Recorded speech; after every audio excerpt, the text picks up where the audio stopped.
মুসুর ডাল দিয়ে আলু আর বটবটির রেসিপি। প্রথমে আমি কড়াইতে তেল দিয়ে পেঁয়াজ ভেজে আলু দিয়ে দিব। তারপর আমি লবণ আর হলুদ দিয়ে আলুটা ভালো করে ভেজে নিব। তারপর বটবটিটা দিয়ে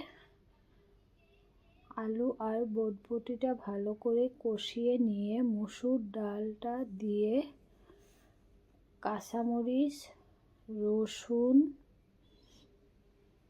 দিয়ে ডাল আর সবজিটা আবারও ভালো করে কষিয়ে নেব।